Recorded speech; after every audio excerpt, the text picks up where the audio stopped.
Ya sabéis, recordamos un poco, estamos en el encuentro democrático de Linares. Hay 3 o 4 personas nuevas, lo explicamos un poquito, que hemos dicho siempre, ponemos democrático, aunque casi siempre esperamos que sea la gente de izquierda, pero que la derecha no diga, no piense que le tenemos que cerrar el paso, en ese sentido. Y dentro de las discusiones, los debates que tenemos, han coincidido que desde que empezamos se han repetido 2 o 3 ocasiones en las que la religión ha estado de por medio.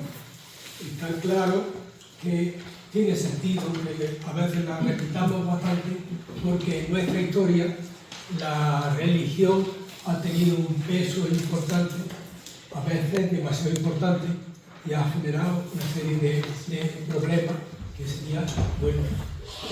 Efectivamente, yo, porque aquí se ha dicho, empezamos y vino Juan J. Mayo, planteamos precisamente una persona, un cristiano que desde su percepción de la Iglesia pues tiene una manera de entender la sociedad y la religión, y en ese sentido lo habló. Y ya se percibe, como hay distintos grupos de creyentes y cristianos que no consideran o no están muy de acuerdo con lo que sería la estructura dominante en la religión católica. La religión católica es una cuestión, y las creencias de cada cual las tiene, y no deberían de ser por sí mismos obstáculos para el entendimiento entre las personas. Eso es lo que planteó Juan José Tamayo. Después explicamos también, en su momento explicamos también lo que es el laicismo, visto desde la manera de personas que tienen el concepto de que cada cual tiene sus creencias, como creencias las tiene cuando le toca, pero el Estado tiene que ser laico.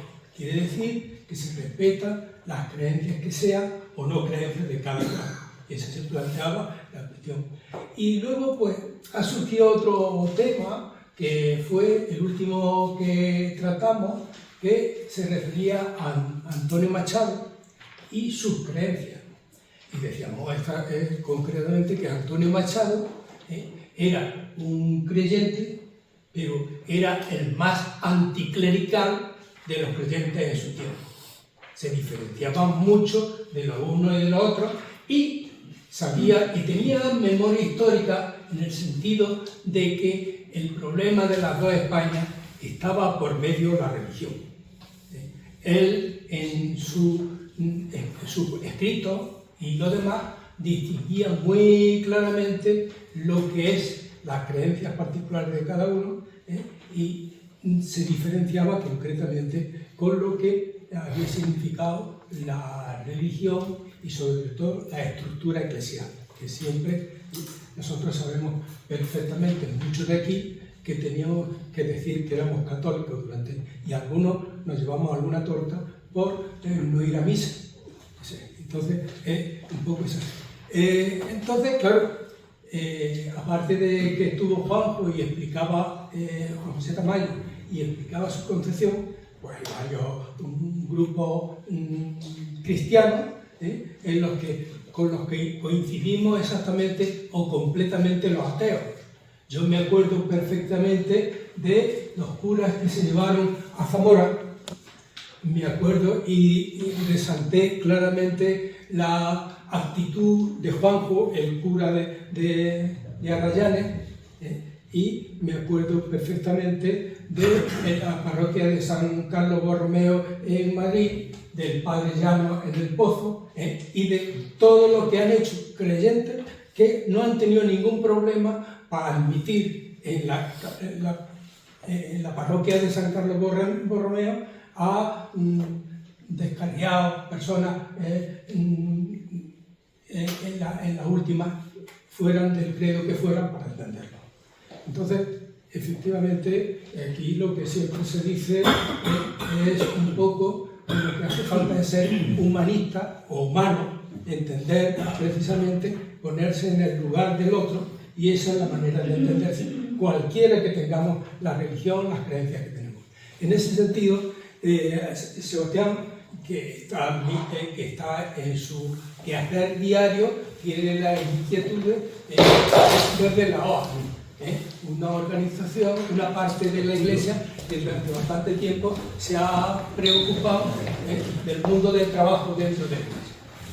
Igual que hay otra serie de creencias y de grupos que encuentran muchas cosas dentro de la Iglesia que no les gustan.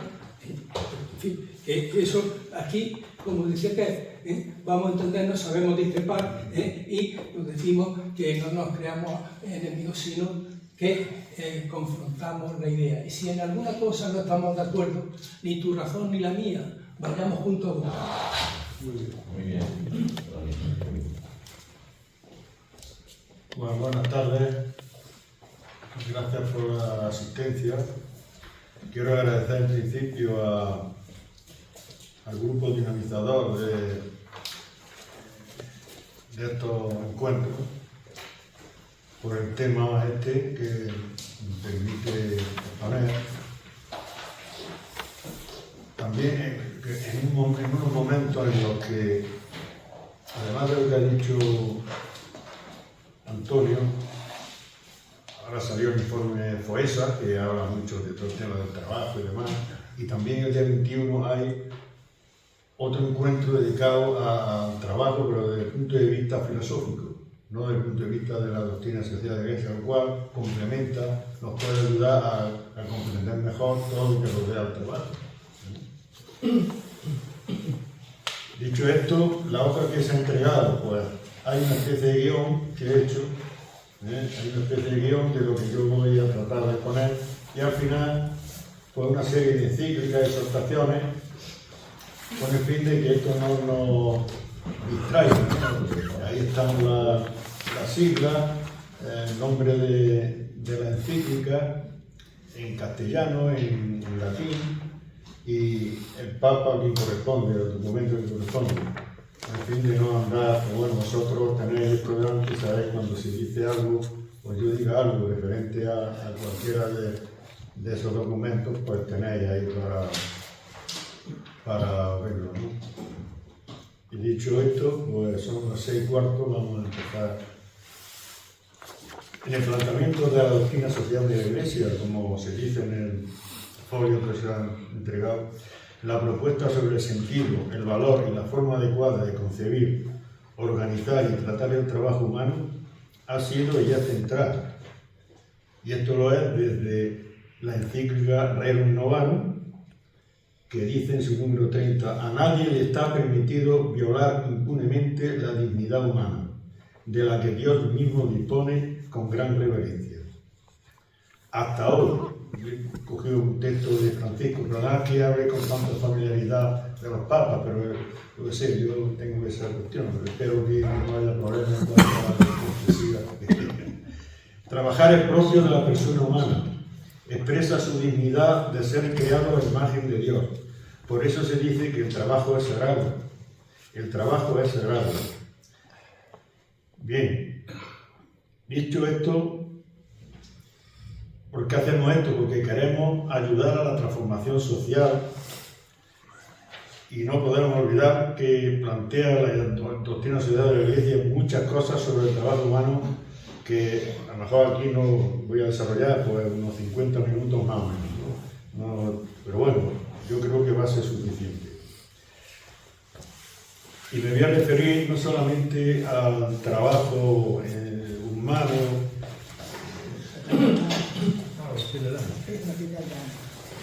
sino que también habría que distinguir trabajo de empleo. El trabajo es toda actividad humana que transforma la realidad para dotarnos de los bienes y servicios que necesitamos para vivir en sentido amplio, personal y socialmente. El trabajo es toda actividad necesaria para la vida. Pensar, amar, hablar, ayudar, cuidar, labrar, limpiar, participar, descansar, cocinar, consolar, proponer, visitar, aprender, escribir, rezar, leer, todo eso es trabajo. Algunas actividades son imprescindibles para vivir y otras son propias de la vocación de cada uno. pero hay muchos que son prescindibles, como lo de la ama de casa, una serie de cuestiones sociales, estar en la AMPA, eso es trabajo, o en otra serie de asociaciones y de compromisos. Por otra parte, el empleo es solo una forma de trabajo, aquella que se percibe un salario, o más ampliamente por la que se obtiene un ingreso monetario, aquella a la que se otorga un valor de mercado. ¿Por qué? Pues porque los rectores de un sistema irracional que mata personas, explota países y destruye el planeta, ha decidido que sea así. Que se paguen aquellas actividades que le hacen crecer a ellos en rentabilidad, en beneficio, en ser cada vez más ricos. Y ese es el tema. Ellos deciden, estos son los que hay que poner, esto es empleo, pero el trabajo es toda actividad, como hemos dicho, que transforma la realidad para dotarnos de los bienes y servicios que necesitamos. Todo lo que he dicho y muchas cosas más. ¿Desde qué perspectiva hablo yo? La perspectiva que hago en la charla es un servicio, ya parece que he dicho algo antes, que la Iglesia estamos llamados a aportar a nuestra sociedad, que tratamos de ayudar a una mentalidad. Pero la mentalidad no es solamente cuestión de ideas solo. La mentalidad me refiero a otra manera de sentir la realidad, otra manera de pensar la realidad y otra manera de actuar sobre la realidad. Ya veremos más adelante cómo es necesario tener otra mentalidad. Con la mentalidad que tenemos no vamos a ningún lado. En ese sentido, esa es la perspectiva de la charla. Crear una mentalidad nueva. Para la doctrina social de la Iglesia, la afirmación, promoción y realización de la dignidad humana es el principio fundamental y decisivo de la vida social y de la acción política. Y todo debe ordenarse a reconocer y realizar este objetivo. La doctrina social de la Iglesia se refiere a tres aspectos fundamentales en el tema del trabajo. El trabajo como característica de la persona, el trabajo como la dignidad del trabajo como tal y el trabajo digno, en condiciones dignas, son los tres aspectos que más o menos están en la base. En primer lugar, el trabajo como característica de la persona, como dimensión de la vida y el ser de la persona, y no como un elemento más de la economía. Así lo subrayó Juan Pablo II en la introducción en su encíclica sobre el trabajo humano, Labor in Excelsis, y dice lo siguiente: el trabajo es una de las características que distingue al hombre del resto de las criaturas. El trabajo lleva en sí un signo particular del hombre y de la humanidad, el signo de la persona activa en medio de una comunidad de personas. Y a veces hablamos del trabajo como un concepto abstracto, como si se pudiera separar de la persona, y no se puede separar de la persona. Si tú separas el trabajo de la persona, estás haciendo a la persona y al trabajo un objeto, hace al trabajo un objeto y con ello la persona. La persona no se puede separar del trabajo. El trabajo es inherente, como hemos dicho, a la dignidad de la persona. Y es lo que está ocurriendo, que si estamos viendo pues, todo lo que significa la explotación que está existiendo, el paro que hay, toda una serie de cuestiones. Para la doctrina social de la Iglesia, el trabajo siempre está vinculado a la dignidad de la persona. Es su sujeto. Todo debe estar en relación a la persona, en este caso el trabajador o trabajadora. Así lo expresa el Papa Juan Pablo II. Está vinculado completa y directamente al hecho de que quien lo lleva a cabo es una persona, y por eso se debe medir, se debe valorar con el metro de la dignidad del sujeto, el sujeto mismo del trabajo. De ahí que incluso cuando se mira desde la perspectiva de la economía, siempre hay que tener en cuenta lo que señaló el Concilio Vaticano II. el trabajo humano es muy superior a los restantes elementos de la vida, pues estos últimos no tienen otro papel que el instrumento. Gooding Expert 67. El trabajo humano jamás puede ser un instrumento. Si hacemos el trabajo un instrumento, estamos haciendo a la persona un instrumento. Estamos instrumentalizando a la persona. En segundo lugar, la dignidad del trabajo. Consecuentemente con esto, la doctrina social de la Iglesia habla de la dignidad del trabajo, de la dignidad que el trabajo tiene y el trabajo da. Esto es muy importante, en expresión de Francisco. Es muy importante recuperar la conciencia de la dignidad del trabajo, porque esta nos muestra el sentido y el valor del trabajo humano que en gran medida se ha perdido en nuestra sociedad. No vivimos para trabajar, trabajamos para vivir. En el sentido amplio, no solo por lo que el trabajo supone de disponer de lo necesario para vivir. El trabajo es uno de los aspectos, como he dicho, de la vida de las personas, pero vivir la dignidad que tiene el trabajo es muy importante para una vida digna. La dignidad del trabajo está vinculada a tres hechos fundamentales. En primer lugar, el hecho de que es con nuestra actividad y en ella, de manera particular con el trabajo, como podemos responder a las necesidades que tenemos como personas y como sociedad. En segundo lugar, con nuestro trabajo establecemos relaciones con las demás personas, relaciones humanas. No somos individuos aislados. Trabajamos junto a otras personas y para otras personas. El carácter social y cooperativo del trabajo es un aspecto muy importante de su dignidad, de la dignidad del trabajo. Y en tercer lugar, muy importante, con nuestra actividad y en ella, de manera especial con el trabajo, construimos nuestro propio ser, modelamos nuestra identidad en el servicio a los demás y a las necesidades sociales y en las relaciones que tejemos durante nuestro trabajo, desarrollamos nuestras capacidades, crecemos como personas, compartimos dones, salimos de nosotros mismos.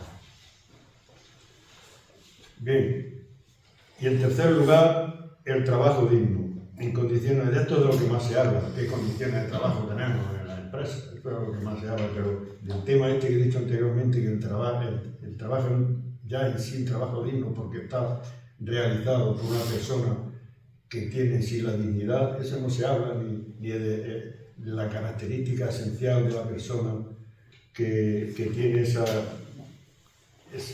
forma parte de su ser, el trabajo.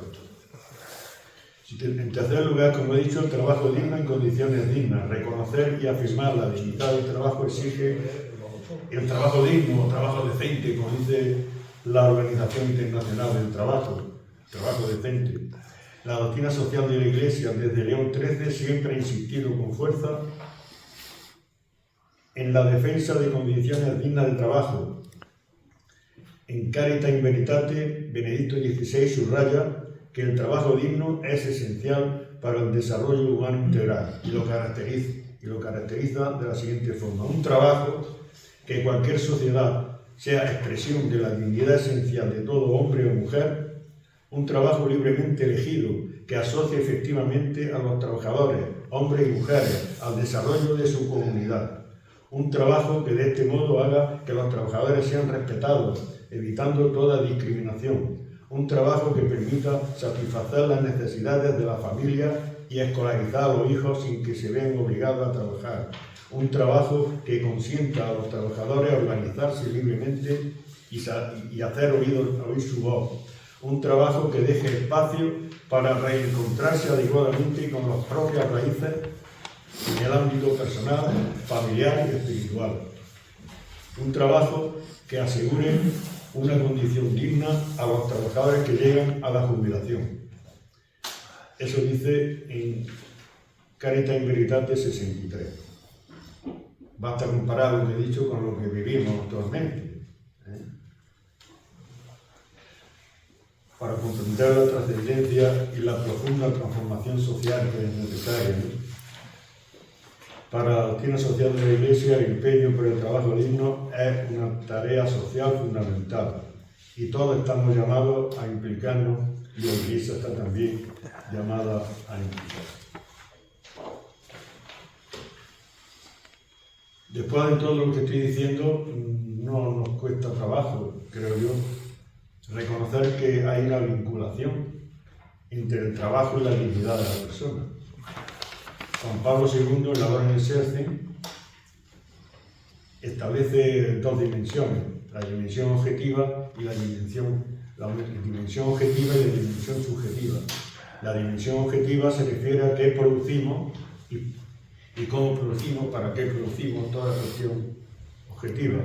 Y la dimensión subjetiva responde al hecho decisivo de que quien trabaja es una persona.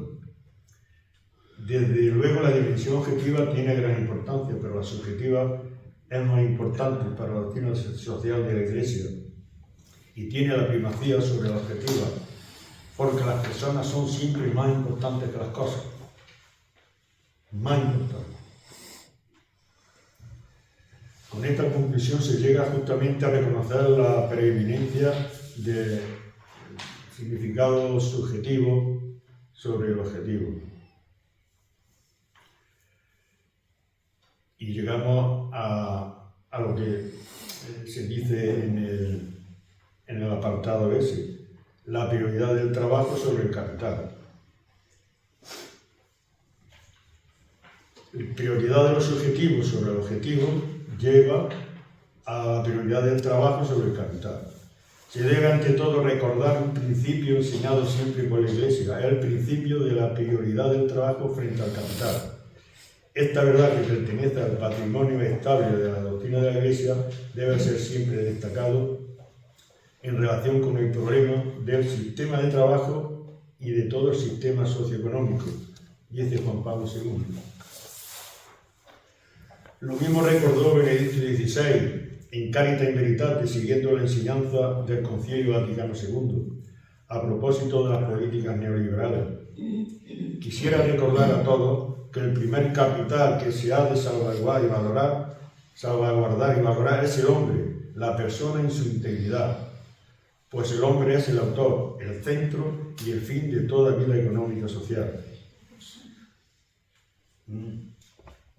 A propósito de las consecuencias importantes que tiene y que son decisivas del principio de la prioridad del trabajo sobre el capital, Juan Pablo II destaca dos de gran importancia: las políticas laborales y los derechos de las personas trabajadoras. Respecto a las políticas laborales, dice: cuando se trata de determinar una política laboral correcta desde el punto de vista ético, tal política es correcta cuando los derechos objetivos del hombre y del trabajo son plenamente respetados. En su número 17 de la Orden Exercen. Y respecto a los derechos de las personas trabajadoras, dice: la realización de los derechos del hombre y del trabajo no puede estar condenada a constituir solamente un derivado de los sistemas económicos, los cuales se dejan guiar sobre todo por el criterio del máximo beneficio. Al contrario, es precisamente la consideración de los derechos objetivos del hombre y del trabajo lo que debe constituir el criterio adecuado y fundamental para la formación de toda la economía. En estos textos yo creo que se ve bastante bien claro por todas las transformaciones que habrá que hacer, ¿no? Pero, ¿qué es la economía? El siguiente apartado. Estáis siguiendo el guión.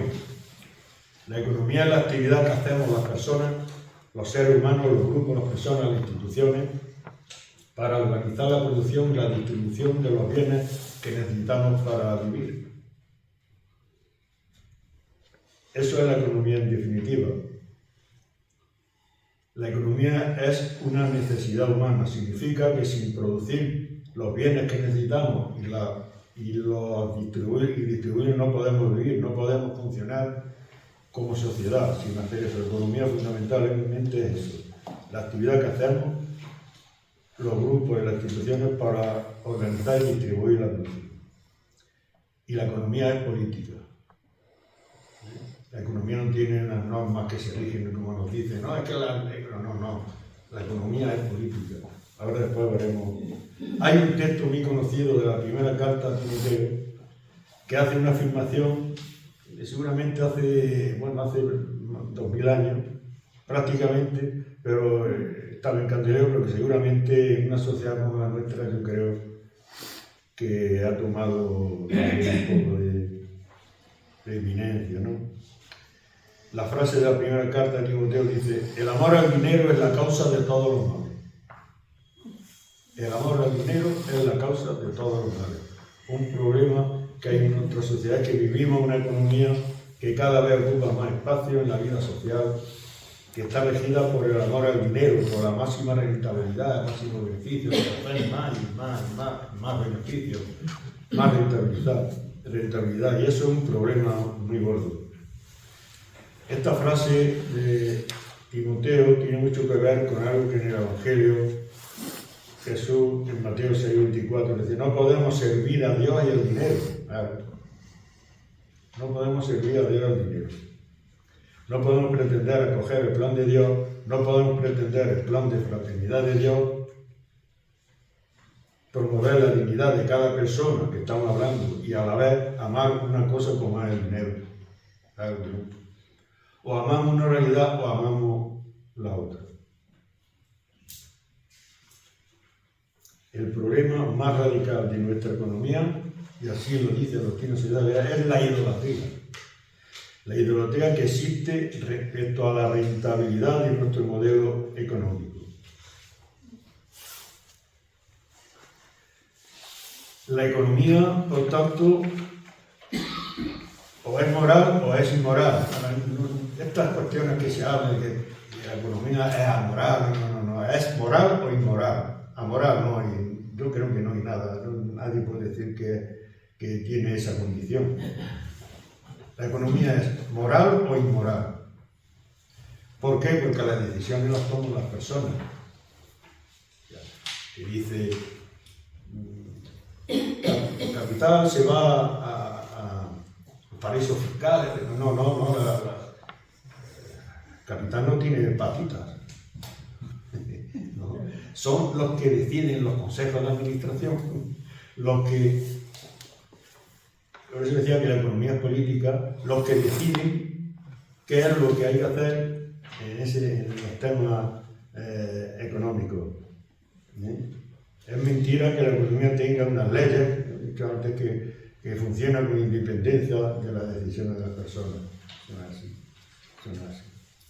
Benedicto XVI insiste muchísimo, por ejemplo, en Caritas Veritate, en que la justicia debe estar presente en todo el proceso, desde económico, desde el principio hasta el final. No hay media tinta. El proceso es justo si está desde el principio hasta el final. Y todo esto tiene mucho que ver también con el bien común. El bien común es otra de las cuestiones que el bien común es muy recurrente. Toda la gente habla del bien común, desde Feijóo, que dice las cosas del bien común, pasando por Pedro Sánchez y por otros, ¿no? El bien común. Pues el bien común consiste en la creación de las mejores condiciones sociales posibles en cada momento para que cada persona y todas las personas puedan vivir de acuerdo a su dignidad y realizarse como personas. Y por ello también en la creación de las condiciones sociales para que las familias, las realidades básicas de la vida social, las asociaciones de todo tipo, puedan realizar lo mejor posible su función al servicio de las personas. Ese es el bien común. El bien común es que no haya explotado, el bien común es que no haya excluido, el bien común es que tenga la gente para vivir dignamente, que tenga vivienda, que tenga... O sea, ese es el bien común. Ese es el bien común. Y teniendo en cuenta lo planteado hasta aquí, es fácil comprender que la doctrina social de la Iglesia dé una gran importancia a la dignidad del trabajo y el trabajo digno. Claro. En la construcción del bien común de la sociedad.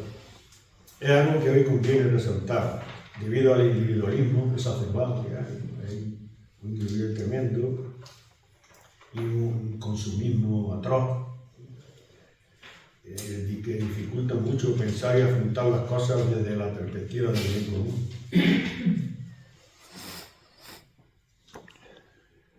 Buscar el bien común es la función esencial de la comunidad política y en ello todos estamos obligados, tenemos una responsabilidad. Porque se trata de buscar las condiciones para que todas las personas tengan lo necesario para vivir dignamente. El corazón del bien común está a poner en primer lugar las necesidades y derechos de las personas y familias empobrecidas. Ese es el objetivo fundamental, luchar por las personas empobrecidas en primer lugar. Ese es otro aspecto del bien común. El bien común no es un acto en sí, el bien común es un proceso, el bien común es inacabado, es dinámico. El bien común, lo que hoy conseguimos para el bien común, pues, es insuficiente, hay que seguir avanzando, ¿no? El bien común es todo eso. El bien común, por ejemplo, últimamente se ha planteado el tema de las licencias que quieren ampliarlo a unos días más y tal cual, y han puesto el grito en el cielo a los empresarios. Eso es trabajar por el bien común, ¿no? Pero claro, los empresarios no están por la labor, yo no sé si eso saldrá al final en el Parlamento, pero eso es trabajar por el bien común. La reducción de la jornada también se plantea, todas esas cuestiones.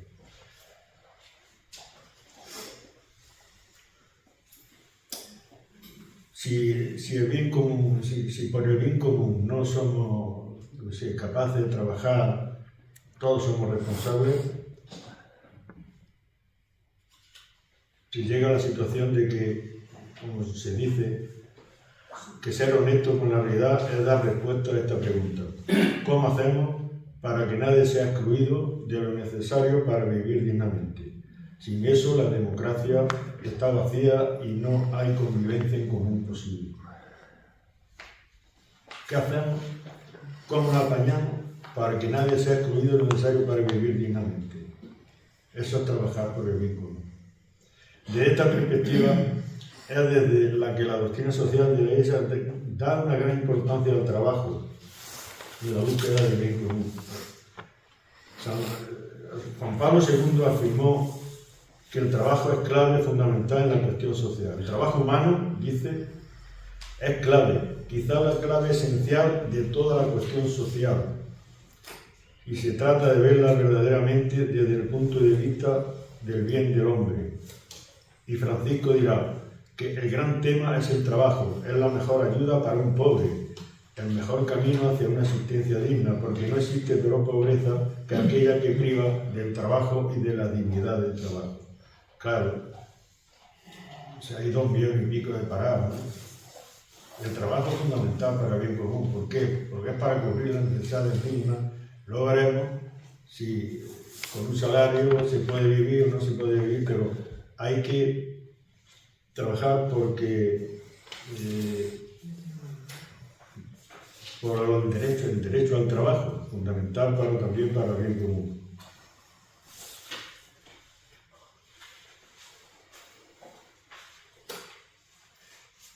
Y luego hay otro tema en cuanto al tema económico, que hay que regular la economía, de tal manera que se pueda ir avanzando en el bien común. Claro, todos los pasos que se pueden ir dando en positivo son para avanzar en el bien común. Necesitamos regular la economía, que no haya nadie excluido, es decir, que todos tengan lo suficiente. Y necesitamos regular la economía de otra forma, y regularla de otra forma significa 2 cosas. Primero, poner límites, y en segundo lugar, poner las condiciones para que las entidades financieras, las empresas, la lógica de la economía funcione de otra forma. En primer lugar, poner límites. Hay cosas que simplemente deberían de estar fuera de la ley, deberían estar prohibidas legalmente, deberían estar fuera de la ley y perseguidas socialmente. Por ejemplo, la especulación financiera. Porque la especulación financiera mata. Y mata directamente. Dirá el cardenal Reinhard Marr, que es el presidente de la Conferencia Episcopal Alemana, escribió hace 3 o 4 años un libro que se llama El Capital, un alegato a favor de la humanidad. En un momento determinado en el libro se pone en contacto con un representante de un fondo buitre, que son gente que se dedica a hacer dinero comprando y vendiendo despojos que van saliendo por ahí, o viviendas, como aquí en España, que vergüenza debería dar comprar la vivienda barata a los bancos y a la administración pública. Eso sí que es vergonzoso, comprar vivienda. Pues bueno, hablando con ese hombre, ese representante de fondo buitre, le dijo: ¿tú eres consciente de lo que estás haciendo? ¿Tú sabes que lo que tú has hecho ha provocado la muerte de más de 20.000 personas?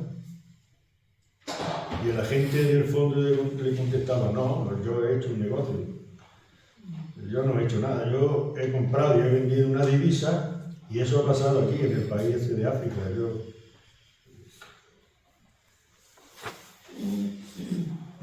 La especulación debería estar legalmente prohibida. Sobre esto hay ya organizaciones políticas que lo están planteando, pero no sé si al final se conseguirá. Pero hay organizaciones políticas que están planteando prohibir todo el tema de la especulación final, la financiarización de la economía, que se llama. O sea, el dinero se invierte en especulación financiera, no en producir para crear riqueza y por tanto puestos de trabajo. Que es lo que se hacía más o menos hace 20 o 30 años. Bueno, pues los bancos procuraban dar dinero para la producción, pero desde hace 20 o 30 años, pero como estamos hablando de la regulación, por eso decimos hay que regular la economía de otra forma, porque es posible hacerlo. Se reguló de tal forma que los que tienen poder económico siguen teniendo poder económico y van aumentando su riqueza, etcétera, etcétera. Se reguló así, pero se puede regular de otra forma. Aquí no va a decir, muchas veces se dice, se ha de regularizar la economía. No. Si se hubiera de regularizar, eso quiere decir que estaba antes regulada. No. Se reguló de una forma, que es la que pues, se ha hecho pues, todo el mal que se ha hecho económico, ¿no? Y hay que regularlo de otra forma. Eso en cuanto a la entidad financiera. El caso de las eléctricas son de las empresas con mayores beneficios, astronómicos, y sin embargo hay varios millones de personas, 7, parece que en nuestro país, que sufren eso que se llama la pobreza energética, que no pueden pagar el precio de la energía y tienen que elegir si se calientan por la mañana, por la tarde, con unas mantas, con unas mantas. No es posible que las empresas no asuman ninguna responsabilidad.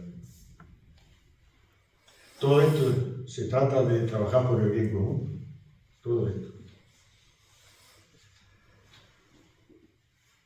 Y el trabajo también de la doctrina social de la Iglesia está muy ligado también a los derechos sociales de las personas y familias. La doctrina social de la Iglesia ha insistido siempre en la necesidad de reconocimiento efectivo de los derechos de trabajadores y trabajadoras. Se trata de los derechos vinculados al empleo. Hicimos la distinción. Yo estoy hablando en general de trabajo, no menciono empleo, pero muchas de las cosas que digo son empleo, aunque empleo, valga la redundancia, el término trabajo. Y diciendo trabajo estoy hablando también del empleo.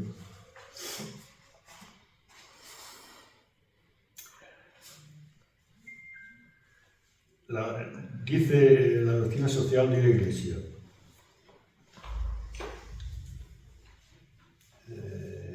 el compendio de la doctrina social de la Iglesia, en su número 301. Los derechos de los trabajadores, como todos los demás derechos, se basan en la naturaleza de la persona humana y en su dignidad trascendente. El magisterio social de la Iglesia ha considerado oportuno enunciar algunos de ellos, indicando la conveniencia de su reconocimiento en los ordenamientos jurídicos: el derecho a la justa remuneración, el derecho al descanso, el derecho a ambientes de trabajo y procesos productivos que no comporten perjuicio a la salud física de los trabajadores y no dañen su integridad moral, el derecho a que sea salvaguardada la propia personalidad en el lugar de trabajo, sin que sea conculcada de ningún modo en la propia conciencia o en la propia dignidad, el derecho a subsidio adecuado e indispensable para la subsistencia de los trabajadores desempleados y de su familia, el derecho a la pensión, así como a la seguridad social para la vejez, la enfermedad y en caso de accidentes relacionados con la prestación laboral, el derecho a previsiones sociales vinculadas a la maternidad, el derecho a reunirse y asociarse. Estos derechos son frecuentemente desatendidos. Hay cantidad de derechos que bueno, están ahí, pero en la vida diaria pues se reivindican un montón de este tipo de derechos. Es necesario seguir desarrollando siempre la realización efectiva de estos derechos.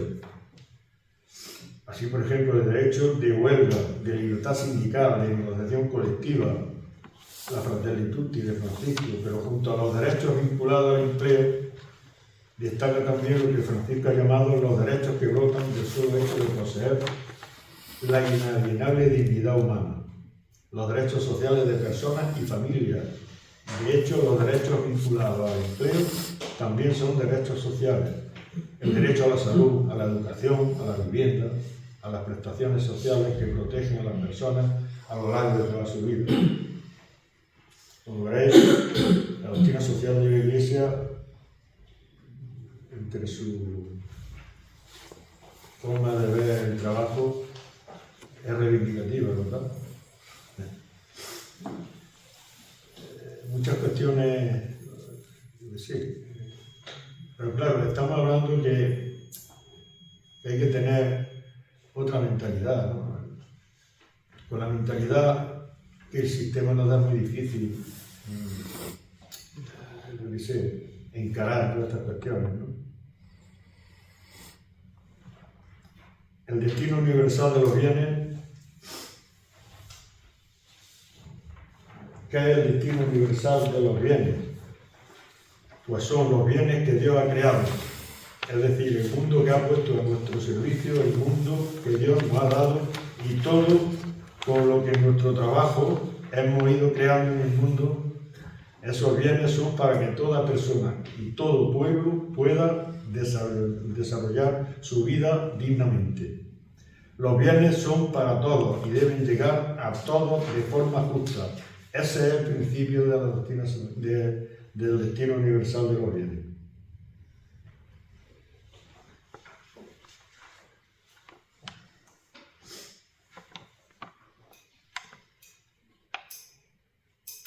Hay que señalar también en este aspecto que dentro del destino universal de los bienes está el derecho a la propiedad de los bienes, vista desde la perspectiva del destino universal de los bienes. Es prioritario el destino universal de los bienes y el derecho a la propiedad privada depende del destino universal de los bienes.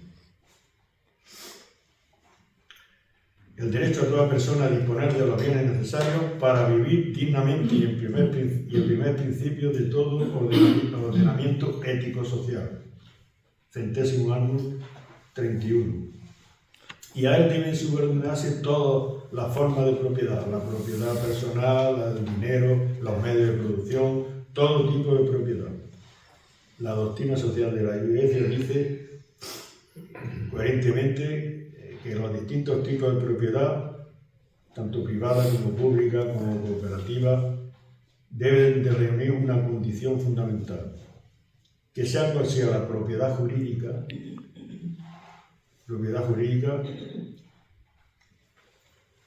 el criterio fundamental sea que los bienes en ese modelo estén al servicio de que todos puedan disponer de lo necesario para vivir con dignidad.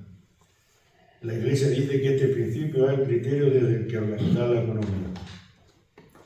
Todo lo contrario al sistema socioeconómico actual, capitalista, en que la propiedad se concibe de forma exclusiva. Para mí, yo mimé conmigo, y así tenemos la situación de que el 1% de la población posee el 99% restante. De ahí la importancia que la doctrina social de la Iglesia da, por ejemplo, a la participación de los trabajadores y trabajadoras en la propiedad de la empresa. Claro, podría ser de otra forma. El capitalismo hace una lectura excluyente del derecho de propiedad que depende del destino universal de los bienes. Tú puedes tener, y de hecho las personas, esto es también a nivel personal, el derecho de la propiedad a la medida del ser humano. ¿Qué dice la doctrina social de la Iglesia de eso? Que toda persona tiene derecho a tener como propio, para poder ejercer su libertad y su responsabilidad, los bienes que necesita para vivir dignamente. Pero solo esos bienes, solo esos, más no, solo eso. Lo cual a nivel personal significa que todos los bienes que exceden a las necesidades que tenemos, y ya tenemos cubiertas nuestras necesidades, no son nuestros, son de los que no tienen bien. Hay que cambiar la mentalidad, claro, si no, pues, si vivimos con la mentalidad que tenemos, hay que cambiar la mentalidad. El derecho de propiedad está siempre subordinado al destino universal de los bienes. Y así se da el caso ¿cómo se decía? Hice yo algo referente a eso.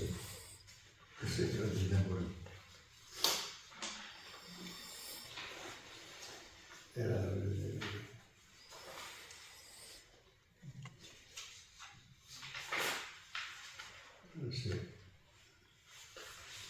Se me va a pasar, se me va a olvidar, ¿no? El tema es... Sí, codicia y crematonomía. Muchos personajes que incluso son adulados socialmente, que están dentro de estas prácticas codiciosas, padecen un trastorno psicológico denominado crematomanía. La crematomanía, también conocida como obsesión por el dinero, es un trastorno psicológico que se caracteriza por la necesidad compulsiva de acumular riqueza y bienes materiales. Las personas con crematomanía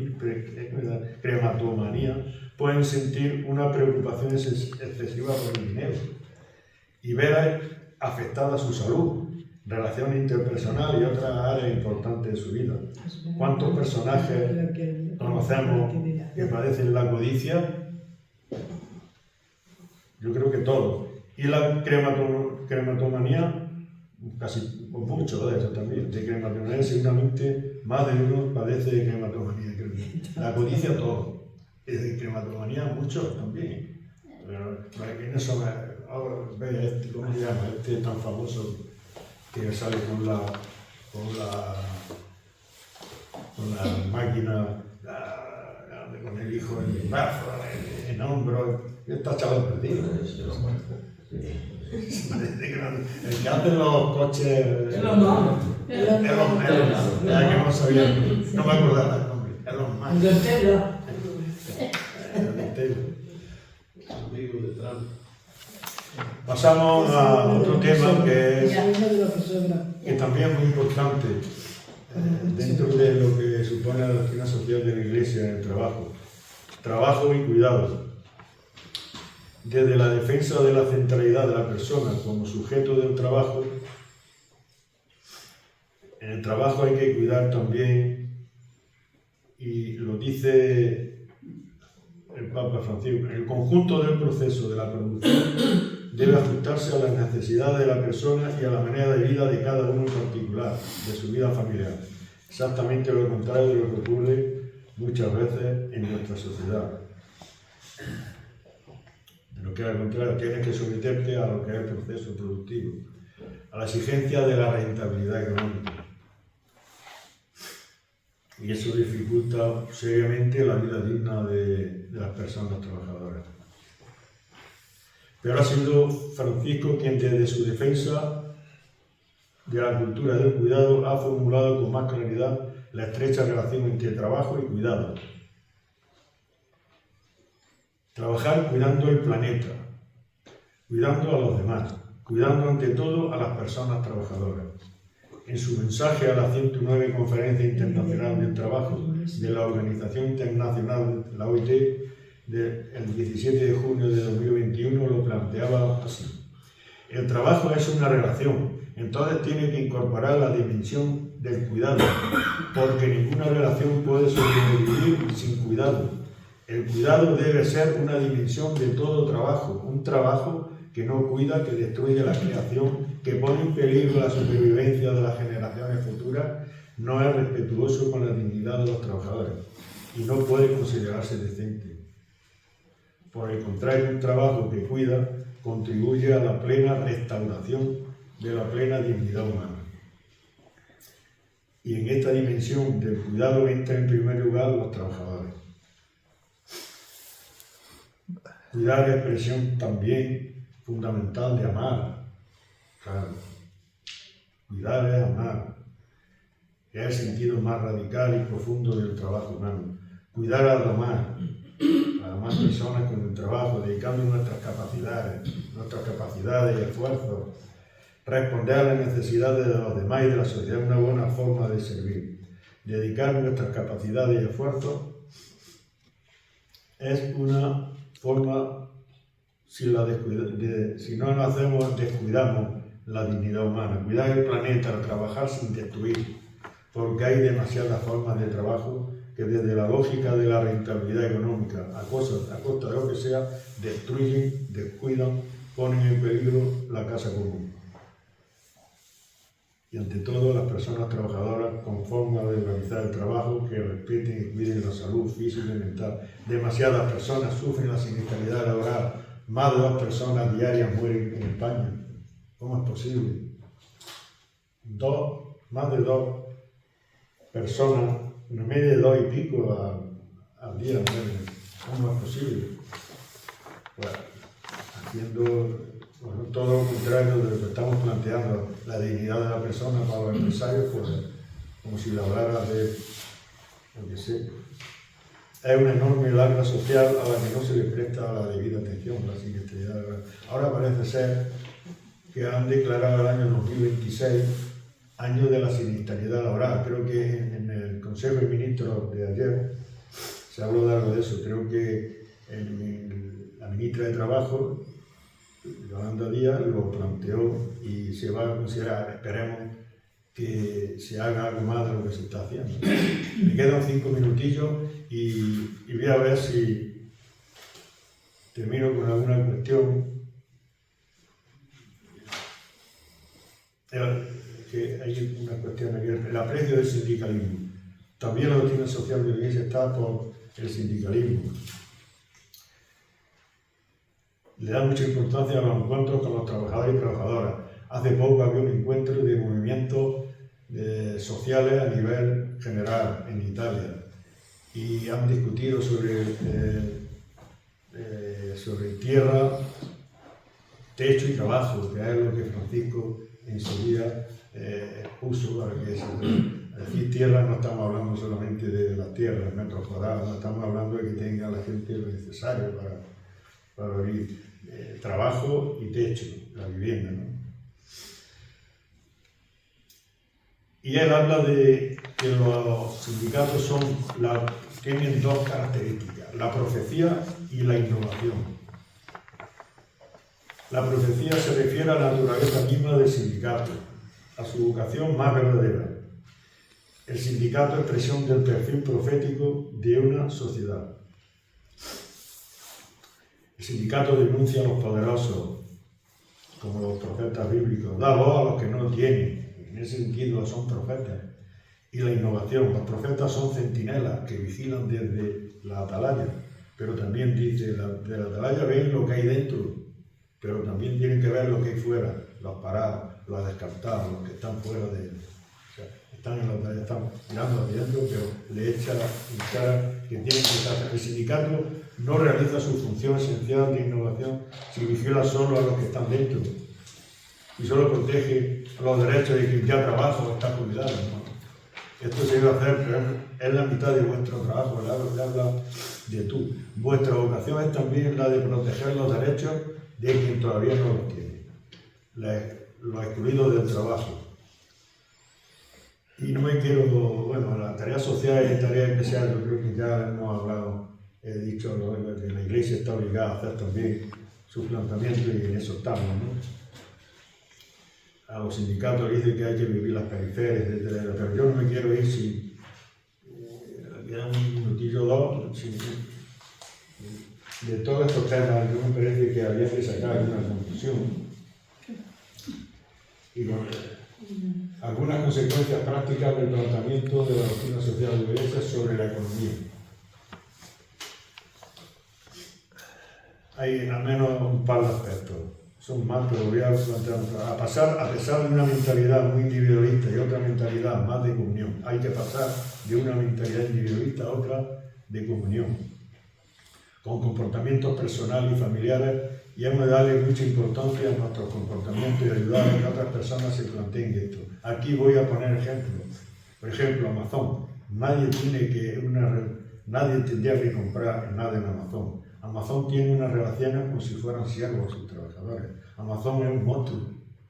Es un monstruo. Es un sistema absolutamente impersonalizado. Un sistema que mata las relaciones de cercanía comerciales, de posibilidad. Uno de los elementos más dañinos de nuestra economía es la despersonalización de las relaciones comerciales. Hay una enorme diferencia entre que yo sigo avanzando a una gasolinera, me ponga gasolina una persona o me lo ponga una máquina, de ir a una entidad bancaria y que me sirva y que me atienda alguien y no sea una máquina, a una gran superficie y que me cobren y que no sea una máquina. No es lo mismo que te atiende una persona cuando voy a comprar una tienda o a supermercado metiendo una máquina, ¿no?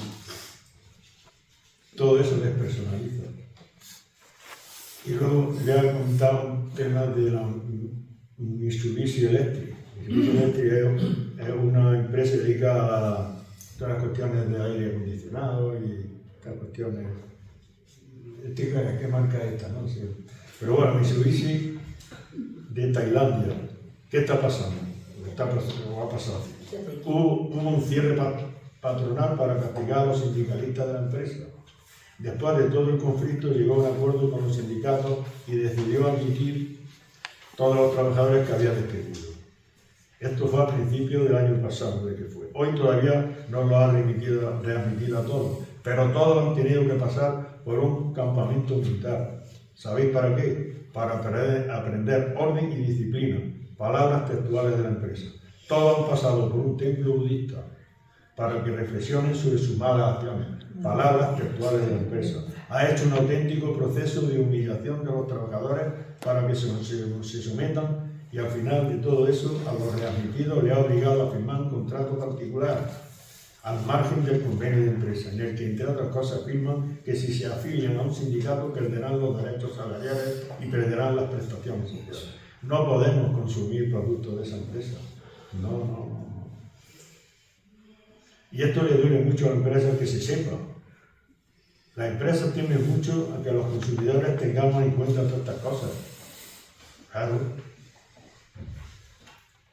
Bien, luego también, en otro sentido, ¿qué pedimos a las instituciones? ¿Qué pedimos a nuestro gobierno? ¿Qué votamos? Yo creo que ya vamos terminando porque no quiero terminar tampoco sin hacer una referencia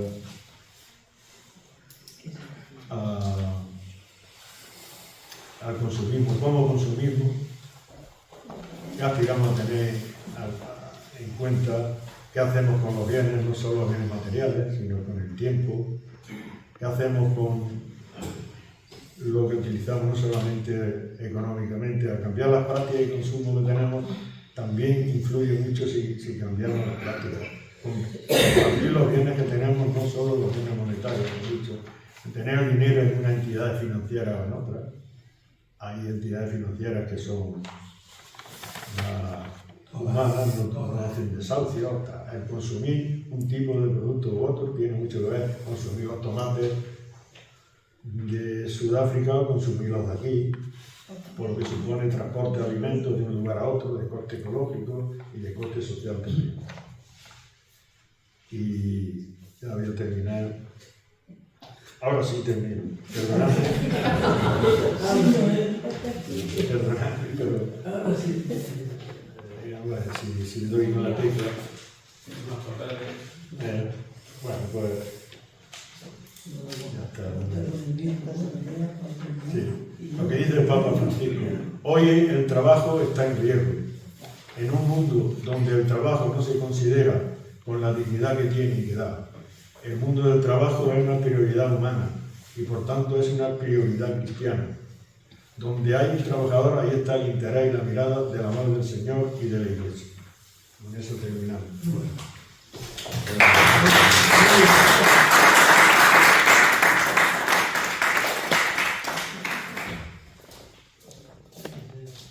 muchas gracias, Sebastián. La verdad que... ¿Quieres decir otra cosa? 55 minutos. Muchas gracias. La verdad que escuchar a Sebastián es una delicia, ¿no? Y aunque desde el punto de vista conceptual profundiza estupendamente bien, yo creo que todos hemos podido, cuando estábamos escuchándolo, pues ir a nuestro día a día cotidiano, ¿no? Y encontrar una serie de contradicciones que solamente por vivir en el mundo occidental, pues sin querer las tenemos que llevar adelante, ¿no? Y el que esté libre de pecado, que tire la primera piedra, ¿no? Yo me va a tocar hoy coordinar, me alegra mucho efectivamente que haya personas hoy que no habían pasado por aquí por los encuentros democráticos. Estáis invitados, nos solemos reunir cada 2 miércoles, estáis invitados a acercaros y a poder participar. La filosofía de esta asociación es precisamente la participación abierta, en libertad, y es verdad que ha dicho antes Antonio que desde la izquierda, más que desde la izquierda, desde el progresismo, ¿no? Desde una visión progresista en el que todos podamos aportar, y efectivamente la mayoría de las personas que estamos aquí, como sabéis, somos de izquierda, pues yo creo que todos, pero desde esa visión, pues siempre que podamos aportar. Me toca a mí coordinar un poco hoy la charla para que participemos. Voy a ir pidiendo las palabras y como yo soy el que tiene la palabra ahora, voy a hacer una pequeña reflexión al principio. Yo, Sebastián, cuando supe que tú ibas a participar en la charla, la verdad que lo viví con emoción, por el cariño que te tengo y también por la confianza en el conocimiento que tienes. Y sabes que yo vivo y participo cotidianamente de una institución, que es una institución cristiana, una institución además que tiene una formación en valores éticos importantes y en el que se fomenta además que nosotros nos autoformemos, ¿no? Al margen de los ejercicios que tienen que ver con Ignacio Loyola, pues en esa visión cristiana, ¿no? Y nos guiaran en la vida del barrio. Y recordando, por ejemplo, no sé, el Evangelio de Juan al principio, cuando dice que al principio era el Verbo y que el Verbo era todo y que todo era precisamente la palabra de Dios, pues encuentro en que son precisamente por las encíclicas y también el mismo Testamento en donde podemos encontrar la base de esa doctrina social. Y sin embargo, es precisamente la institución de la Iglesia en la que a veces nos encontramos algunas de las contradicciones más gruesas, ¿no? Lo hemos visto hasta estos días, ¿no? En los que aparte de ese canalla que parece que ha abusado de personas, pues también metía la mano en el bolsillo de los contribuyentes de la Iglesia, ¿no? Pensando que casi era un diezmo más que otra cosa que tenía que coger allí en Cádiz y parece que en Getafe también lo estaba haciendo. Y hay conceptos en los que tú has profundizado, la persona, la dignidad, el trabajo, el amor, ¿no? Qué bonito que hablemos de amor cuando hablamos de trabajo, en el que, pues desde una perspectiva cristiana, todos querríamos encontrarnos reflejados. Y también desde esa perspectiva, pues nos encontramos, yo reflexiono, con que siendo esa cuestión, digamos, bella, ¿no? Desde un concepto filosófico de lo que puede significar bello, de lo que puede significar ético, por eso la palabra ética está dentro de la política, ¿no? Por lo bello que tiene, diría Aristóteles, pues nos encontramos en que en este mundo, aunque pensemos desde una perspectiva cristiana, hay otras perspectivas cristianas que lo enfocan de otra manera, ¿no? Por ejemplo, como los luteranos se enfrentan a la cuestión de cómo es el individuo. Y el individuo en su libertad pues, se enfrenta a la libertad y a la riqueza y a la creación de riqueza de una manera diferente a como el cristianismo católico podría enfrentarlo. Y en este mundo quizás las grandes fortunas están más en las manos de esos cristianos que de otros cristianos. Y en este mundo quizás más están en las manos de otros cristianos que no somos los cristianos nuestros, los que gobiernan el mundo del cristianismo, también los que gobiernan el mundo de la economía. Y también, por último, pues pensar que en este mundo globalizado también hay otras perspectivas de enfocar el mundo, como el confucianismo o el islam, y que se van a enfrentar a nosotros, a nuestra economía en los próximos años, capitalizándola como ya lo puede estar haciendo China, ¿no? Y cómo a lo mejor esta reflexión que nosotros podemos compartir ahora, pues se va minorando en el tiempo, en tanto en cuanto cada vez, desde el punto de vista demográfico, cada vez vamos siendo menos, ¿no? Es verdad que somos un baluarte defensivo, y también es verdad que vosotros, particularmente en vuestra comunidad, lo sois. Es verdad que son una lucha continua y me animo, ¿no?, a participar en esa lucha. Yo animo a continuar en esa lucha porque soy una referencia. Solo quería compartir con vosotros al principio de esta reflexión y vais tomando nota, quiero tomarla. Primero Antonio, Antonio. Sí. Perdón, es que hay Antonio. Santiago, yo te diría una cosa. Yo más que a Juan Pablo II, te esperaba que citara fundamentalmente a Juan XXIII y a Francisco. Juan Pablo II, desgraciadamente, lo que hizo fue renovar en una versión teológica, y que creo que él no cumplió sus palabras, en el sentido de que cuando fue Óscar Romero a verle diciendo que me están matando a mis obreros, y el Papa le contestó: vete a tu país y díselo al jefe del Estado, que es el que ha puesto Dios ahí para ayudarnos a gobernar. Eso es una cuestión. Y efectivamente, cuando se habla de León XIII en su encíclica, al principio habla fundamentalmente de la necesidad de que los trabajadores se unan y que se hablan. Pero a último extremo hace otra encíclica en la que dice: cuidado con los conflictos de clase. Incluso sabemos un poco que Pío IX dijo en cuanta cura, efectivamente, que había que prohibir el socialismo y el liberalismo. Desgraciadamente, de verdad, la Iglesia es una estructura vetusta que ha pasado por muchas circunstancias y muchas de ellas casi ninguna buena. Cuando miramos una reflexión sobre la última parte de la Iglesia, tenemos que ser, y yo creo que si yo fuera cristiano, sería igualmente crítico, autocrítico con lo que no me ha gustado.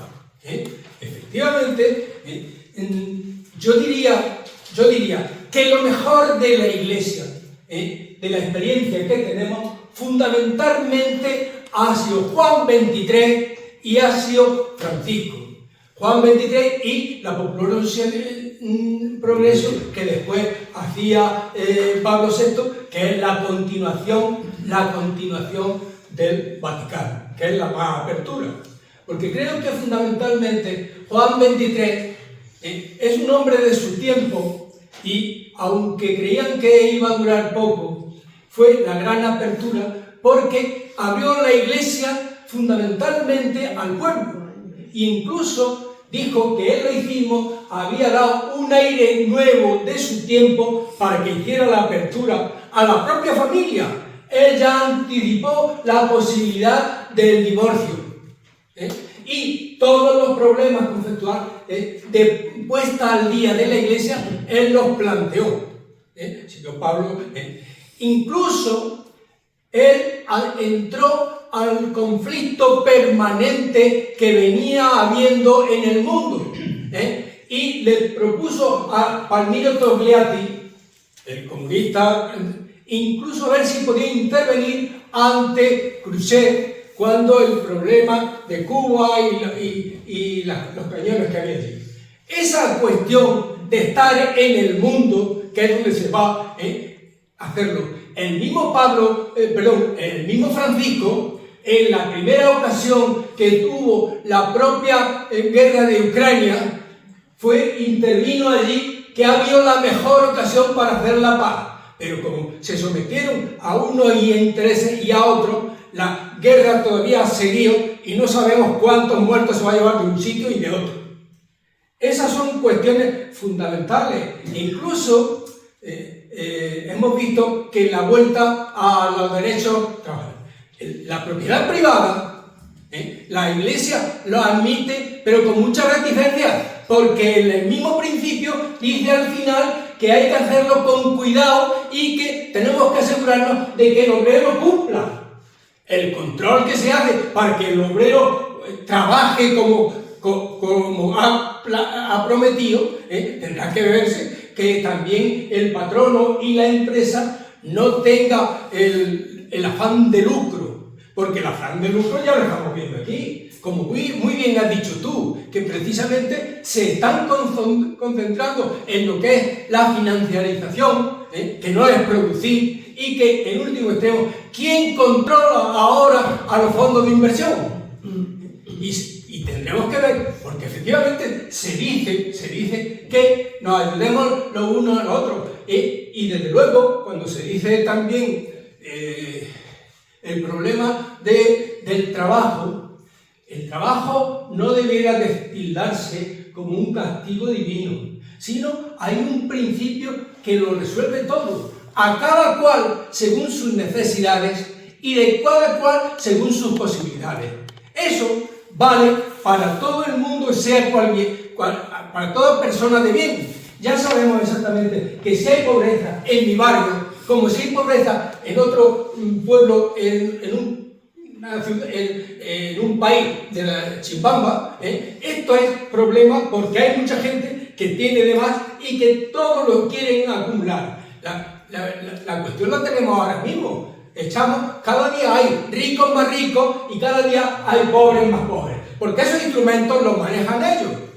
Y entonces, de verdad, yo creo, e incluso, de verdad, también hay otra cuestión importante, que es, estamos hablando, y se quiere hacer un poco de la religión, se está utilizando en muchos sitios mal utilizado. Ya vemos un poco que entran el tipo de religiones llamadas cristianas, que tratan de entrar en Brasil o entrar en El Salvador, y a partir de eso lo están destrozando completamente. Entonces, incluso, date tu cuenta, la primera ministra de Italia está diciendo que pongamos que Europa ha sido siempre un continente cristiano católico. No saquemos eso, porque si vamos a la historia, sabemos que los católicos, los cristianos y los otros, y los demás, han promovido muchas guerras de religión. Y ahora lo que sí se pretende, ahora con esta xenofobia, quiere decir que queremos una Europa blanca y cristiana frente al Islam, que es la otra. Son muchas cuestiones que tenemos que hacer. Y todo eso está en el trabajo, efectivamente, y la sociedad. Vamos a ir atrás. Sí, vamos. Esto es curioso cómo lleva su historia también. Primero, tendría que haber más jóvenes que oyeran. Segundo, bueno, felicito a mi hermano y amigo Sebastián. ¿A ti te pasaría en un ambiente más cristiano que no hubiera gente que no tuviera, es decir, un componente católico, como aquí? Tendrías que siempre decir, cada vez que decías una palabra tenías que decir, esto dice la Iglesia, esto es doctrina de la Iglesia, porque me pasaba a mí con un cura allí que habló al pueblo, que era un católico, y siempre que tenía que decir algo así, tenía que decir, esto es de la Iglesia. Así es que, en relación con lo que dice Antonio es curioso, que estoy de acuerdo. Antonio, mira, no vamos a entrar en cuestiones. Juan Pablo Juan Pablo II venía muy condicionado por su relación. Juan XXIII y Francisco. Otra cosa, hay un problema en nuestra iglesia que nos duele, a mí me duele. Lo decía, que ya se murió, José María Castillo, que decía, hemos marginado el Evangelio y no hemos quedado con una religión. Lo dice, y si alguien dijera, oye, está diciendo una cosa muy gorda y estamos aquí católicos. Sí, pero es que el Papa llamó a la casa de José María Castillo y lo llevó a Roma, Francisco, y estuvieron los dos haciendo una Eucaristía y le dijo, sigue escribiendo lo que estás escribiendo y sigue diciendo lo que está diciendo. O sea que lo que estoy diciendo de José María Castillo, que era un teólogo que tuvo que salirse de Granada, se lo corrobora por detrás y lo cimenta el Papa de la Iglesia, Francisco. Es decir, estoy de acuerdo. Y como el tema de Juan Pablo II con el tema de Óscar Romero salió llorando, salió llorando. Y Óscar Romero era una persona que la pusieron allí porque era conservador. Pero luego, viendo lo que estaba ocurriendo, se volvió otra vez al revés y les dijo a los grandes mandantes de allí, dice, no, esto no puede ser que las comunidades las estén machacando a gente pobre y empobrecida. Y entonces dijo el periodista que era español, cuando lo vio la última homilía, le dijo, a este hombre lo matan, y lo mataron. Y es el pueblo salvadoreño el que lo ha hecho para arriba. Por tanto, lo que estoy diciendo es que en este foro hay gente creyente que estamos aquí, que estamos muy cerca de lo que muchas veces lo pongo entre comillas, de los que dicen que no son creyentes. Que yo lo digo muchas veces, viéndolos en el círculo, viendo dónde están y todo, digo, están poniendo el Evangelio en el centro. Ellos están poniendo, como a mí me decían ayer en la estación, se preocupan más de la clase de religión, algunos que no eran creyentes, pero creyentes. Acabando ya este tema, que ya no sé por dónde he ido, que si en la iglesia se dijera, hay, como decía Jesús, hay de los ricos, hay de los ricos. Os digo solamente una parábola que está en el Evangelio, los viñadores y el amo de la viña. Imaginaros eso en Jaén, ahora en el tiempo del olivo. Y que dijera el primero, vete a mí a la ESA a recogerme aceituna, que te voy a pagar tanto. Y a las 3 horas que ve al desgraciado que no tiene sitio para verse, va otra vez y dice, oye, y también. Un patrón que se preocupaba de que a esta hora, a la tercera, a las 4 de la tarde, iba a buscar otros obreros. Que no iban a rendir nada. Y a los todos le pagó igual. ¿Por qué? Porque, como dice este Papa, que lo he leído hace 2 minutos, más largos, 2 minutos más largos, no hay que ver solo, hay que ver también la necesidad, cuando se paga, no solo el salario que tienes que dar, sino quién necesita también. Y ahí está la ayuda y el cuidado. Venga, ya no digo más. Buenas tardes. Un saludo aquí desde la Delegación de Pastoral del Trabajo, a la cual pertenezco, y daros las gracias por este encuentro, por esta organización que hace este tipo de encuentros. Yo me parece que es el tercero ya, y es verdad que los tres me han gustado bastante. Cuando hablamos de la Iglesia, también hay que decir que la Iglesia ya sabemos que tiene sus sombras, pero también sus luces. ¿También? Es que muchas veces a la hora de hablar así, en este tipo de encuentros, la Iglesia es lo peor que hay y lo que hay fuera lo mejor. Ni una cosa ni otra. Es santo y pecador. Exactamente. Entonces, partiendo de ahí, reconocer también, porque hablamos mucho de los papas, pero este es que la Iglesia es los papas y los obispos. Y los demás, ¿quiénes son? La Iglesia la tenemos que hacer nosotros, los creyentes. En lo concreto, hay muchos santos anónimos, y a los cuales muchas veces no mencionamos y los tenemos muy cerca. Y aquí quiero hacer mención especial a un santo anónimo de Linares, que es Antonio Gálvez. Si no está enferma, es tu Dios. Y ha hecho una labor muy importante en la Iglesia diocesana, en concreto aquí en Linares. Alguien que se le tiene que una persona que se tenía que homenajear, ¿vale? Juanjo.